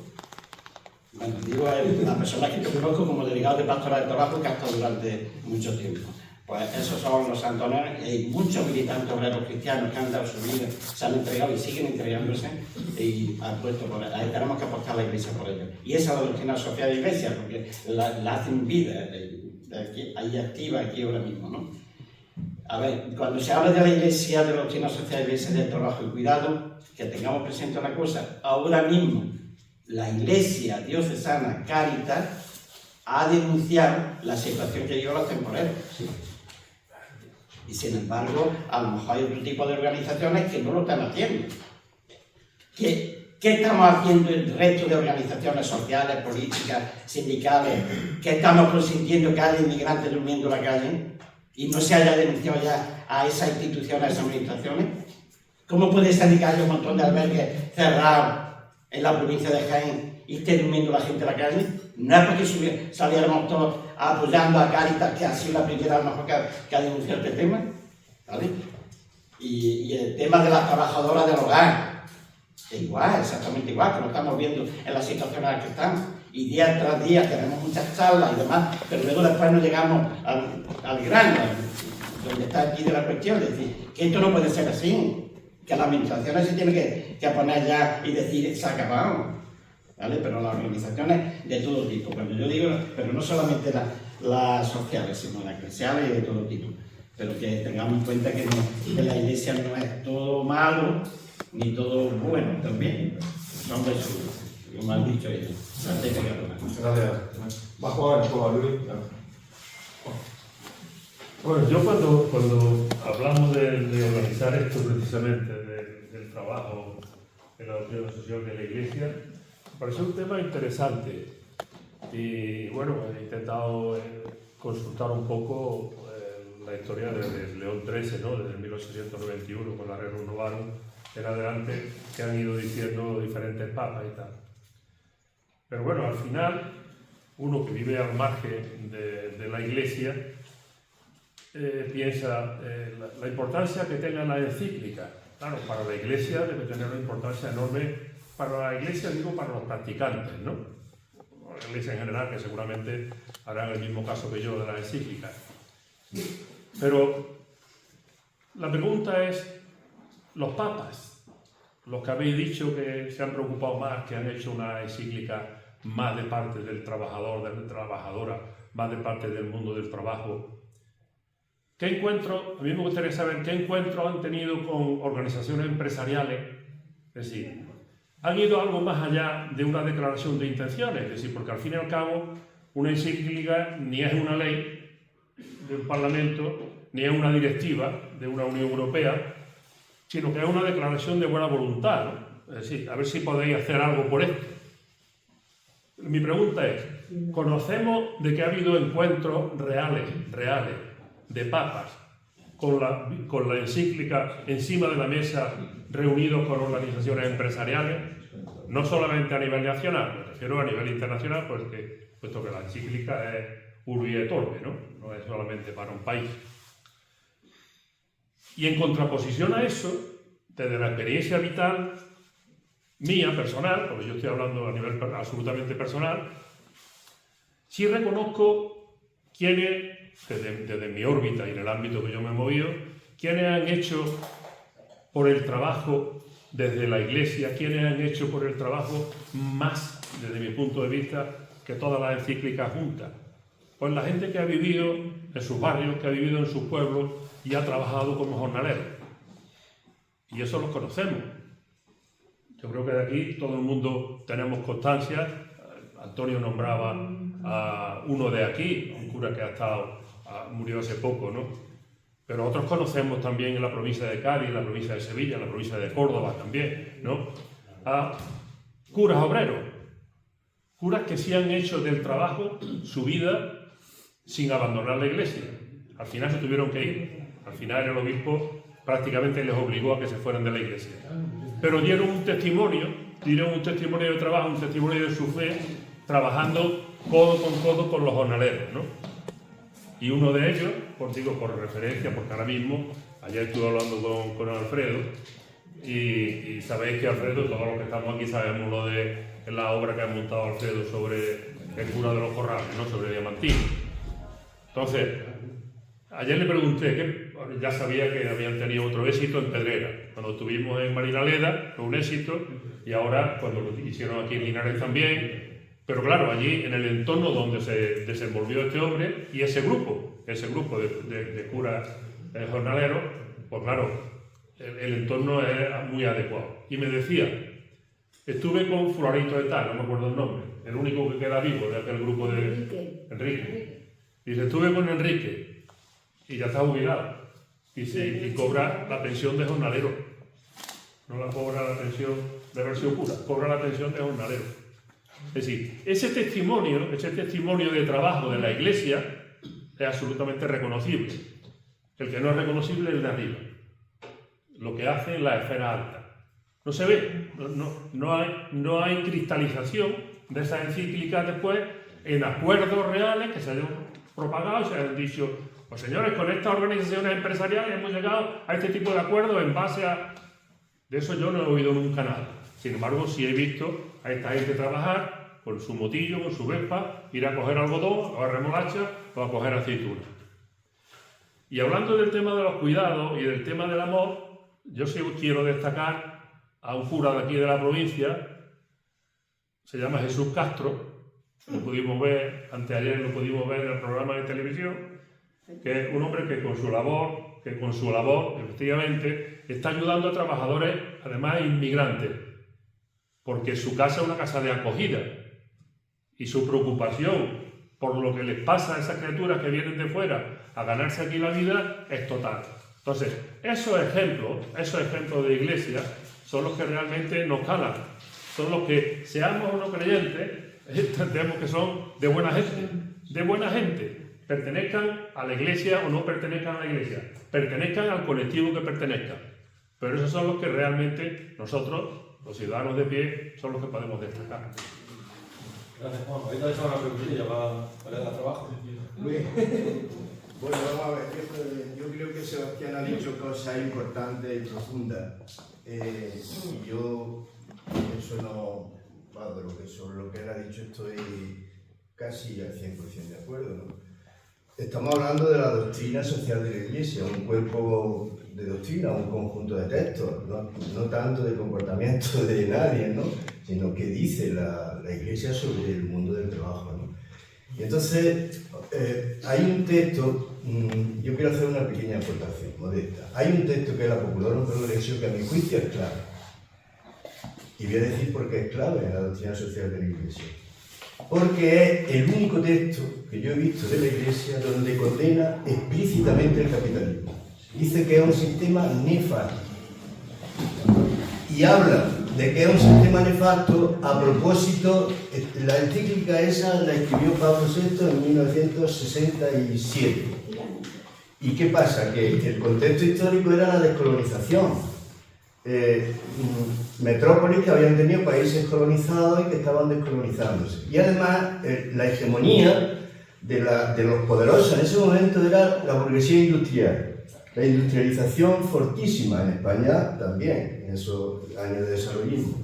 Entonces, a propósito de hablar de la industrialización, dice, no, el problema no es la industrialización, dice Pablo, el problema es el sistema nefasto en el que se desarrolla. Y digo la palabra nefasto, lo digo porque además tuve una vez en una boda era. Yo tengo un primo hermano que es Andrés Segura, que es cura. El pobre tipo ahora está malo, está enfermo, ojalá se recupere. Y hablando así de primo, su padre y el mío, gran hermano, pues decía, hombre, la Iglesia ha dicho que el capitalismo es un sistema nefasto, porque uno evidentemente es anticapitalista, como sabéis, ¿no? Digo, sí, lo ha dicho, lo ha dicho, en tal sitio lo ha dicho. Digo, para mí es muy importante eso, porque mirad, el trabajo, en la ideología que yo tengo, que todos sabéis la que es, no hace falta tampoco ponerse cartel de lo que uno es, pero en mi ideología el trabajo es una fuerza productiva. No está desligado de un sistema de producción. Pero no lo ha estado nunca. En el sistema de producción esclavista, en el sistema de producción feudal, en el sistema de producción capitalista y no lo estará tampoco en un sistema de producción socialista. Y para mí es tan importante que el trabajo no se desligue del sistema económico en el que se da, es que es fundamental, para entender un poco la matriz profunda de la desigualdad humana. Porque mirad, la plusvalía, que es un concepto que nosotros Marxismo utiliza, la plusvalía es una fórmula matemática que expresa el grado de explotación de un trabajador. Porque equivale a hacer lo siguiente: lo único que crea un valor a la mercancía es el trabajo. La mercancía, tal y como se encuentra en la naturaleza, a través del trabajo se le crea un valor, un plusvalor, más valor que el que tenía. La mesa de madera tiene más valor que la madera inicial que partas del bosque. Esa es la plusvalía. Bueno, la diferencia entre lo que el empresario compra la materia prima más los gastos para producir la mesa y lo que vende después la mesa, si no fuera por el trabajo, la mesa no tendría ese plusvalor. Esa es la cuota de explotación. Quiero decir con esto que estoy de acuerdo con lo que ha dicho Sebastián. Claro, yo no estoy diciendo nada al contrario, simplemente que aporto esto. El trabajo está ligado siempre efectivamente a la persona y el trabajo está ligado siempre a un sistema de producción. Y por eso me gusta mucho la Popular en Progreso. Además habla la Popular en Progreso de que la propiedad privada no es un valor absoluto. Tampoco lo es en la Constitución española, un valor absoluto. El artículo 128 dice que el Estado puede expropiar determinados sectores económicos por interés social, ¿no? U otro artículo. No es un valor absoluto la propiedad. Y habla de que la propiedad privada es para todos, no para unos cuantos. Entonces, eso también me gusta mucho lo de la Popular en Progreso, ¿no? Bien, quería decir eso de la Popular en Progreso y lo del trabajo que ya lo he dicho. Y después quería decir otra cosa, ya no tanto, un poquito de autocrítica. Mirad, la doctrina social de la Iglesia empezó con la Rerum Novarum de León XIII. Y el contexto histórico fue efectivamente 1891, donde se está desarrollando el movimiento obrero, muy fuerte en esos momentos. Y esa encíclica, si la veis con un poquito de detenimiento, veréis cómo le da caña al sistema socialista, a lo que se estaba desarrollando en esos momentos con la Segunda Internacional, todavía no con la Tercera, que nace después, pero con la Segunda sí. Entonces ahí veréis expresiones que no son precisamente muy favorables a lo primero que he dicho anteriormente, ¿no? Entonces yo ahí creo que, en fin, no me gusta eso tanto, lo digo como lo siento. Y eso dio que nacieran los partidos demócratas cristianos, esa encíclica. Dio lugar a que nacieran los partidos demócratas cristianos, que tenían en verdad un sentido humanista dentro del liberalismo y tal, pero bueno, que tenían también otras cosas. Yo no quiero profundizar en eso. Entonces, la Rerum Novarum significaba eso también. Significaba eso que acabo yo de decir, porque el contexto en que nació fue eso. Y termino ya con una cosa. Hoy o ayer, el Consejo de Ministros ha aprobado que las empresas tienen, las trabajadoras del servicio doméstico, del hogar, las trabajadoras del hogar, tienen que tener, la empresa, las casas que contratan a esas trabajadoras, tienen que tener una definición de los riesgos laborales, porque es exigible ante un inspector que vaya a una casa. Lo quiero decir porque también eso es una medida muy concreta que va acercando al bien común que decía Sebastián. Son cosas concretas, pero bueno, están ahí. El aumento de los días de permiso, la reforma laboral que ha minorado muchísimo la contratación temporal, todo eso va acercando poco a poco. El ritmo a veces nos desespera porque es lento en comparación con los problemas que hay, pero algo poco a poco, en un sentido optimista, se acerca a la línea que decía Sebastián a ese bien común, que es un concepto hermoso, pero también convendré conmigo que es un concepto muy poco determinado. Bien común, hay que precisar, bien común sí, igual que el sentido común. El sentido común es muy, pero ¿quién dice cuál es el común de los sentidos? Entonces, el bien común, cuando se llena de contenido, que es lo que me ha gustado más de la charla de Sebastián, que los conceptos de la doctrina, él los llena de contenido concreto. Entonces, cuando se llenan de contenido concreto, tienen más sentido. Pero solo el destino universal de los bienes. ¿Quién decide el destino de los bienes? ¿Quién lo decidió? Porque supongo que un burgués dirá, un rico dirá, no, los bienes están en un destino extraordinario que es mi propiedad. Es decir, ¿quién decide el destino de los bienes? ¿Eso quién lo ha definido? Digo, son conceptos indeterminados, que también en la Iglesia ha habido muchos conceptos indeterminados. Y hay que llenarlo de contenido, y en eso es lo que yo creo que es el acierto también de Sebastián. Cuando se concreta el contenido de esos conceptos es cuando adquieren pleno sentido, ¿no? Pero que seamos conscientes que otra gente en el mundo de la Iglesia les da otro contenido a estos conceptos generales. No, el sentido común a mí me dice esto, el bien común. El bien común es que los bienes que sean suficientes para una vida digna. Dice, sí, pero cuando tengan lo suficiente, el resto para mí. ¿Cómo se interpretan esos conceptos? Lo que quiero decir es que son conceptos muchas veces abstractos o muy poco determinados, y hay que llenarlos de contenido, y la gente que lo sabe hacer, y por eso me ha gustado lo que ha dicho Sebastián, quien sabe hacer eso da un gran paso, porque no sé, porque de cuestiones generales, la dignidad de la persona humana, ¿qué es la dignidad de la persona humana? Puede ser un montón de cosas. Un montón de cosas. Podríamos entre todos hacer un ejercicio táctico. Vamos a llenar de contenido qué es la dignidad de la persona humana. Y cada uno se nos ocurrirá decir una cosa. ¿Veis? Lo que quiero decir es que en las doctrinas generales a veces hay conceptos, en todas, hay conceptos abstractos que después hay que desarrollar con la práctica, con la vida cotidiana. Esto es lo que quiero decir. Bueno, gracias, Luis. Bueno, como sabéis, vilmente somos expulsados de aquí a las 8 menos 10, menos 7 minutos. Quedan 3 palabras, queda Ana, queda Román y queda Pedro. Hombre, a mí me gustaría que Sebastián dijese unas palabras más. Son las 40 y... 45, nos quedan 45. Sí. No te quito, No, yo muy breve, pero además no puedo hablar mucho. Bueno, vamos a ver, estoy de acuerdo con muchas de las cosas que ha dicho Sebastián y vamos a ver, esperaba que fuera así. Y también estoy de acuerdo con lo que ha dicho Luis, porque llevamos un montón de años hablando de estas cuestiones.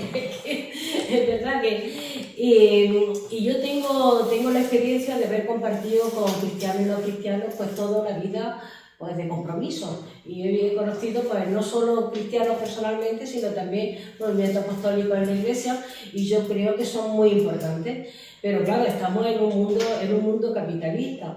Y ahí, bueno, y en esos puntos de encuentro donde estamos unos y otros, pues sindicalistas que son cristianos, sindicalistas que son de otra idea, sindicalistas que son ateos, sindicalistas que son agnósticos y políticos de uno y otro signo, ¿no? Entonces, pero que me parece todo esto muy interesante, pero yo lo que me ha llamado más la atención de Sebastián, y por eso quería intervenir, solo por eso, porque me ha gustado mucho lo que ha dicho sobre el bien común. Yo creo que el bien común lo que dice es, yo lo definiría como conquista de la clase obrera. Pero esa conquista de la clase obrera yo creo que los que están en el otro polo, entre los explotadores y los explotados, no considerarán que es el bien común. Pero para mí, tal y como lo he explicado, es eso. Cada conquista de la clase obrera es acercarnos a esa idea del bien común que tú has explicado que tiene, que es la doctrina social de la Iglesia para todas las personas. Y a mí me parece muy importante. Lo mismo que me parece muy importante el testimonio de los cristianos, pues cuando dicen, por ejemplo, cosas tan concretas como esas empresas en las que están explotando a la gente, y hay que conocerlas y hay que trabajar pues, para que la gente las conozca, porque también es un testimonio que lo digamos, ¿no? Y una cosa que también me preocupa, porque claro, las conquistas de la clase obrera se dan en unas circunstancias pues determinadas, ¿no? Y una de ellas es que haya relación en los centros de trabajo.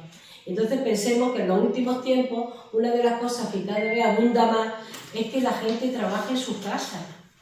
Entonces las relaciones entre los compañeros y compañeras de trabajo, aparte de otros factores como la competitividad que hace que uno, trabajador y trabajadora, sean adversarios o adversarias de otro y de otra, pues aparte de esa competitividad es que si la gente está sola y la única interlocución que tiene es con un ordenador a través del cual habla con el jefe, pues la verdad es que la relación con los compañeros es muy difícil que se puedan establecer esos lazos de solidaridad para conseguir esa conquista que solo se pueden conseguir juntos.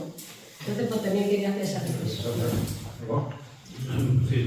Yo no veo tanto la doctrina social de la Iglesia como un acto de buena voluntad, de declaración de tal, sino como una doctrina. Es decir, la doctrina lo que hace es adoctrinar a toda la gente de la iglesia para que actúe de una forma determinada. Eso es tiene una influencia determinada. Hay gente que consigue, que lo practica, que lo vive, y hay mucha gente de la iglesia que no. Es decir, la iglesia está atravesada por la misma contradicción que llega a la realidad. Está el Opus Dei, y luego hay organizaciones de apostólicas que tienen otra perspectiva, que tienen tratar con una incidencia determinada. Es decir, que nunca vamos a conseguir la uniformidad dentro de la iglesia. Es una realidad muy amplia y muy plural. Y la iglesia ha tenido influencia y tiene influencia todavía, y espero que lo siga teniendo, en determinados colectivos que vieron ahí una perspectiva humanista y cristiana para donde ellos asentarse y orientar su vida y expresar su acción de vida. Por lo tanto, eso tiene su influencia. Hay gente buena que se mete en la iglesia, pero hay gente buena porque hace la iglesia. Ojo. Ojo. Hay gente de la iglesia que es muy mala, también hay. Como la misma sociedad. Entonces, hombre, yo mi experiencia, es decir, yo empecé a trabajar en 1970, el 8 de febrero de 1970, que ya era la temporada.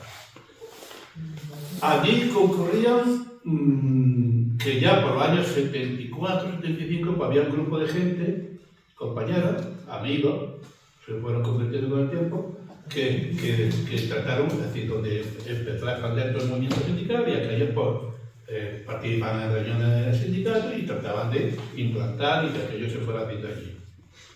Y eso a mí me marcó en algún sentido, a mi vida, ha formulado mi vida de una manera determinada. Y luego otra realidad es que por el hecho de estar aquí en aquella empresa conocía a una persona, un trabajador allí, que conocía a un cura que vino a Linares en 1974-75, así, más o menos esa fecha, que vino el cura con otro que no era cura, que se llamaba Pepe Garzón, y que trataban de que la hermandad de la Acción Católica, la OA, se fuera implantando y entendían que aquí Linares era una ciudad por el auge empresarial, etcétera, etcétera, sería político. Y el compañero ese mío me explicó que allí en su barrio, que era ahí abajo en la zona de Pichar y toda esa zona, había un cura que estaba en Santa Bárbara, que tal y cual, que organizaban allí reuniones, pagaban cosas del trabajo, tal y cual. Y ese me introdujo en aquel sitio. Por lo tanto, yo estaba en introducción en dos ámbitos, que era el de cercanía a la OA, el de una cercanía a la OA, y el de cercanía a la cuestión sindical. Yo tardé un poco más tiempo a afiliarme al sindicato y me afilié en diciembre del 79, pero yo no tenía contacto porque aquellos que había del sindicato en la empresa eran amigos míos y yo amigo de ellos. Y eso tenía una influencia en la acción, es decir, yo iba a todas las reuniones de comisiones obreras, aunque no fuera afiliado. Y luego, pues también, desde el ámbito eclesial, del ámbito de la iglesia, pues las reuniones que manteníamos, fuimos haciendo un equipo de gente que nos reuníamos y hablábamos de cosas del trabajo, de la perspectiva de la doctrina social de la iglesia, pues más consolidando también un pensamiento y una manera de pensar, de sentir y de actuar que tenía cierta coherencia con todo aquello. Y que ellos nos expresaban y nos explicaban a nosotros, porque yo no he leído ninguna encíclica todavía entera, ya tengo 73 años. Pero si había gente que se ha peleado, y eso ha ido dejando huella. Es decir, esa es la huella de la doctrina social de la Iglesia, en la Iglesia y en la sociedad. Y por lo tanto, eso tiene una importancia grande. Lo que pasa es que luego pues, tenemos las contradicciones que nos atraviesan las personas, que atraviesan las instituciones, que atraviesan las organizaciones y que atraviesan el mundo entero y hasta los papas, porque el papa es una persona, un ser humano, no es que haya bajado de no sé dónde. Entonces, quiero decir que esa interrelación se da y el sentido que tiene la Iglesia es de doctrina. En la medida que seamos capaces de la doctrina hacer la parte de nuestra vida, pues estaremos haciendo algo por la doctrina y la doctrina por nosotros. Pero hay que hacer la parte, como decía el don Felipe, que tenga una doctrina que se la coma, para que sea arca, cuerpo, arca y templo su cuerpo sea eso, es decir, que sea parte de su vida, ser profesional. Y yo creo que en cierta medida, pues mucha gente, yo a lo mejor que menos, porque soy peor, pero mucha gente sí que le ha hecho ese nombre ahí y que lo ve y que brillan más porque han tenido más capacidad de... Yo también, bueno, así que no. Venga, Pedro, muchas gracias. Yo muy brevemente. Ya, y acaba. Muy brevemente antes de que lo eche. Hay una cuestión de base para mí, y es que la doctrina social de la Iglesia la ha hecho la Iglesia católica, con su cara y su cruz como todas las personas. Tenemos todos una cara y una cruz. Porque yo me he criado, como algunos han hablado personalmente, me he criado en un ambiente donde he visto a una iglesia católica, donde de ahí han criado hombres libres y personas libres. Y aquí hay ejemplos personales de ello. Unos han tomado una dirección, otros han tomado otra, otros han aceptado la religión y otros no. Pero han seguido luchando porque la educación recibida le ha servido para ser personas libres, para decidir lo que tenían que hacer. Los compromisos los adquieren las personas con arreglo a una educación que te han dado. Si no hubiera existido esa educación, lógicamente, pues cada uno se hubiera tomado de los reros que quisiera. Pero no podemos olvidar que eso, la doctrina social de la Iglesia, la hizo la Iglesia católica. Porque aquí puede haber muchas opiniones. Simplemente. Muchas gracias, Pedro. Como estamos en riesgo, te dejas de acabar, porque en cualquier momento se abre la puerta y no sale Muy interesante el debate. Me ha gustado. Yo he hecho mi exposición y vosotros habéis puesto vuestro punto de vista. La doctrina social de la Iglesia es una doctrina, ha tenido varios nombres a través de la historia y al final el más consensuado ha sido ese, ¿no? Han tenido otro. El sentido que tiene, decía Luis, claro, hay que concretar, ¿no? Hay que concretar, porque la doctrina social de la Iglesia da principios de reflexión, criterios de juicio y directrices de acción. Pero no te dice por aquí puedes ir, o puedes jugar, ver, jugar y actuar, ¿no? Y eso es lo que hace la doctrina social de la Iglesia, no te da un programa político, ni te da un sistema económico, que no te dice esto es injusto, eso ya hay que concretarlo. Decía Juan que se reúnen los papas con los empresarios. Pues sí, claro, ¿cuánta gente va allí a visitarlo y de toda índole, de toda ideología, ¿no? Creo que ha ido hasta Trump, ¿no? A visitarlo, a Francisco, ¿no? El Papa Francisco fue al Congreso, fue a Europa y dijo que tenía que dejar de ser el mar un cementerio, o sea, y este Papa nuevo, pues parece ser que está siguiendo un poco la línea de Francisco, por lo que ha hecho últimamente una encíclica muy interesante sobre la pobreza, esas cuestiones, que yo creo que es muy interesante. La doctrina social de la Iglesia es la gran desconocida. Daos cuenta que ¿quién ha oído hablar de la doctrina social de la Iglesia? Digo, en medios de comunicación masivos y tal. No, y es que no interesa. No interesa. La doctrina social de la Iglesia, desde el punto de vista, ¿quién lo lleva a cabo? Porque también ha salido un poco. Pues los movimientos apostólicos. La OA, la Juventud Obrera Cristiana, la Juventud de Estudiantes, el movimiento juvenil, una serie de movimientos apostólicos, algunas comunidades cristianas, son los que más o menos llevan adelante. Y luego se habla también de los curas obreros. Los curas obreros han aportado mucho también, algo que si no lo echan. Bueno, vamos a hacer un poquito de proselitismo país y difundir el mensaje de que el Encuentro Democrático se reúne aquí los miércoles. No, el que viene no es miércoles. semana que viene, el viernes, porque está ocupado el local. Pero el viernes, ya lo anunció antes Sebastián, el tema del trabajo, pero desde el punto de vista de la filosofía. La pregunta es, ¿seguirá siendo el trabajo algo esencial en la condición humana? Lo que tenemos que debatir aquí. Pero el miércoles la Asociación de Ayuda al Pueblo Saharaui ha convocado también un acto, pero este no es aquí, es en la universidad, sobre los 50 años de exilio del pueblo saharaui. Entonces, es muy interesante. ¿Qué?